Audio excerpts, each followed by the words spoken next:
ইতিমধ্যে আমরা দেখতে পেয়েছি যে 70-এর উপরে স্যাবোটাজ অ্যাটাক বিভিন্ন জায়গাতে ঘটেছে এবং গত এক সপ্তাহের ভিতরে আমরা দেখতে পাচ্ছি যে আওয়ামী ইসকন লীগ যে সনাতনী মানে প্রান্তিক এবং মৌলবাদী একটা সংগঠন আছে, সেই সংগঠনটা গত 3 মাস থেকে প্রচণ্ড রকমের উস্কানিমূলক সভা সমাবেশ এবং বক্তব্য দিয়ে বেড়াচ্ছে।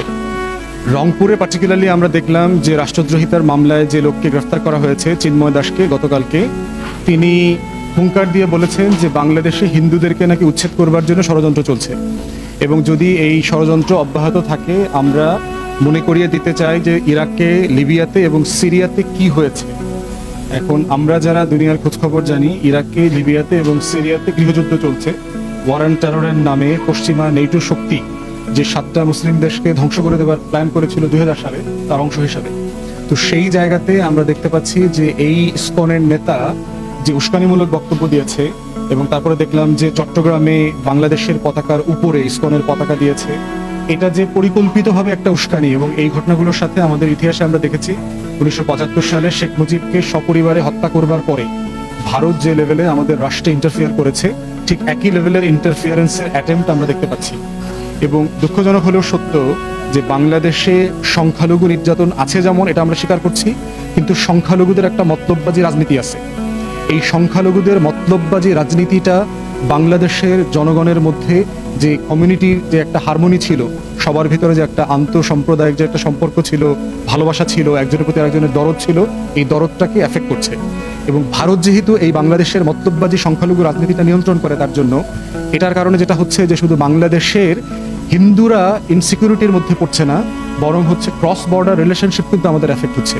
এবং মনেই হচ্ছে যে ভারত এটা পরিকল্পিতভাবে করছে। রয়ের যারা অফিসিয়ালরা আছেন, আওয়ামী লীগকে পুনর্বাসন করবার জন্য যে দিল্লির অ্যাডমিনিস্ট্রেশন দিনরাত কাজ করছেন, এবং অফকোর্স বেগম লক্ষণ সেনের যে মির্জাফরিও, রায়দুল্লাহ, ভূমিচাঁদ এবং জগৎ শেট্টার এখনো বাংলাদেশে রয়ে গেছেন, তারা দিনরাত এই কাজগুলো করে যাচ্ছে। এই জন্য আওয়ামী ইসকন লীগকে আমরা বলছি যে আপনারা যারা বাংলাদেশের নাগরিক কিন্তু আপনারা আওয়ামী লীগ হয়ে বাঁচতে চান না, শুধুমাত্র বাংলাদেশের নাগরিক হয়ে থাকতে চান, আপনাদের অবস্থাটা পরিষ্কার করতে হবে।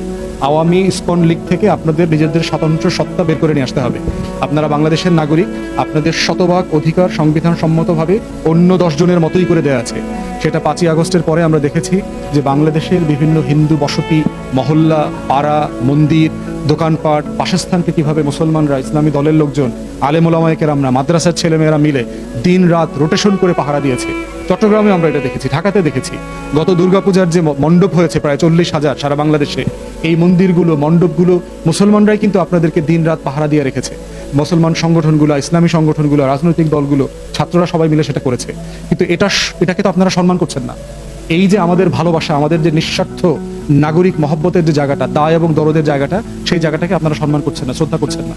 শ্রদ্ধা না করে যেটা করছেন যে আপনারা আওয়ামী ইসকন লীগের সমাবেশে যাচ্ছেন, যেখানে ম্যাক্সিমাম আমরা জানতে পারছি তারা হচ্ছে যুবলীগ, ছাত্রলীগ, শ্রমিক লীগের গুন্ডা বাহিনী এবং কেউ কেউ হিন্দু আছেন। তাহলে আপনারা যদি এইরকম হিন্দুদের সনাতনী সমাবেশের ব্যানারে আওয়ামী লীগকে পুনর্বাসন করতে চান, শুধুমাত্র দিল্লির এজেন্ডা বাস্তবায়ন করবার জন্য, গণ অভ্যুত্থানের পরবর্তী সম্পর্ক রক্ষার জন্য, কি এটা ভালো হবে? বাংলাদেশ অস্থির হয়ে গেলে কি আপনারা স্থির থাকবেন? এখানে গৃহযুদ্ধ লাগলে সবচেয়ে বেশি ভিকটিম হবে কারা এই সিচুয়েশনে? এই সিম্পল জিনিসটা কেন বুঝছেন না? এই জন্য আমি বাংলাদেশের সাধারণ হিন্দু সম্প্রদায়ের যারা সদস্য আছেন, দয়া করে আপনারা আপনাদের চরিত্র এবং আওয়ামী লীগের সাথে আপনার সম্পর্ক, ভারতের সাথে বাংলাদেশের রাষ্ট্র সাপেক্ষে সম্পর্ক, এগুলো আপনারা পরিষ্কার করেন। হিন্দু বৌদ্ধ খ্রিস্টান ঐক্য পরিষদ আমরা দেখলাম গত কয়েকদিন আগে রিপোর্ট বের করেছে যে জুলাই আগস্টের পর থেকে 9 জন হিন্দুকে খুন করা হয়েছে। ফ্যাক্ট চেকাররা পরে দেখলাম যে 9 জন হিন্দুর যে পরিচয় বের করেছে, সেই পরিচয়ে তারা দেখলাম এদের 2-3 জন ছিল একেবারে ক্রিমিনাল গুন্ডা। তারা দিব্যি অস্ত্র নিয়ে গণ অভ্যুত্থানের পক্ষে ছাত্র জনতাকে হত্যা করবার জন্য, মারামারি করবার জন্য রাস্তায় ছিল। এই মারামারিতে তারা আহত হয়ে মারা গেছে। তার ভিতরে 2-1 জন আছে খুবই হাইলি নোন ক্রিমিনাল, বাকিরা সব আওয়ামী লীগের নেতা। কেউ কেউ আছে সিম্পলি অনলুকার ছিল, দোকানে ব্যবসা করছিল, গুলি লেগে গেছে। তো এটার জন্য তো গুলি তো আর ছাত্র জনতারা করে নাই, গুলি করেছে আওয়ামী লীগের পুলিশ, ছাত্রলীগ, যুবলীগ করেছে। অতএব এই জায়গাগুলো থেকে আমার কাছে মনে হচ্ছে যে বাংলাদেশের হিন্দু সম্প্রদায়ের মানে ওয়েক আপ কল, যে আপনারা জেগে ওঠেন এবং নিজেদেরকে বাংলাদেশি হিসেবে, আপনারা যে ভারতের রাজনীতি এখানে করেন না, অথবা সেই রাজনীতির অংশীদার অথবা অজুহাত হইতে চান না, সেটা নিয়ে আপনারা কথা বলেন। ইসকনের মতো একটা সন্ত্রাসী গুন্ডা লীগ থেকে নিজেদেরকে আলাদা করেন, এটা খুবই জরুরি।